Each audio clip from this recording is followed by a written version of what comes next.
জনপ্রিয় সঙ্গীত শিল্পী সাবরিনা এহসান পড়শি জীবনের নতুন অধ্যায় শুরু করেছেন। যুক্তরাষ্ট্র প্রবাসী নিলয়ের সঙ্গে তার বিয়ের খবর এখন বিনোদন জগতে আলোচনার কেন্দ্রবিন্দু। পড়শি ও নিলয় এক সময়ের সহ প্রতিযোগী। 2008 সালের খুদে গানরাজের মঞ্চে তাদের পরিচয়। সেখানকার বন্ধুত্ব শেষমেশ পরিণত হল দাম্পত্য জীবনে।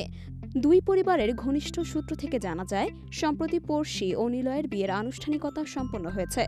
তবে বিয়ের নির্দিষ্ট দিনক্ষণ কিংবা আনুষ্ঠানিকতার বিস্তারিত প্রকাশে আপত্তি জানিয়েছে পড়শির পরিবার। সঙ্গীত শিল্পীর মা গণমাধ্যমকে জানিয়েছেন, আপাতত বিষয়টি নিয়ে প্রকাশ্যে কিছু বলতে চান না তারা।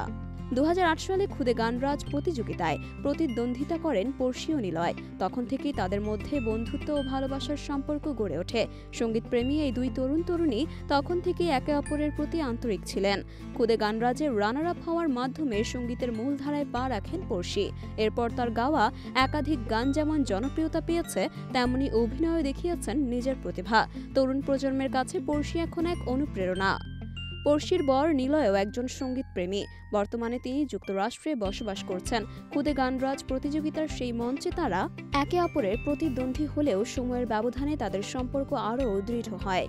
পড়শি ও নিলয়ের বিয়ে নিয়ে ভক্তদের মধ্যে চলছে আনন্দের ঢল। সামাজিক যোগাযোগ মাধ্যমে তাদের দাম্পত্য জীবনের জন্য শুভকামনা জানাচ্ছেন অনেকেই। এই বিয়ে প্রমাণ করেছে, ভালোবাসার সময় ও দূরত্বের সব বাধা পেরিয়ে তার গন্তব্যে পৌঁছায়। পড়শি নিলয়ের দাম্পত্য জীবনও হোক সুখময় ও সুরের মেলবন্ধনে ভরপুর।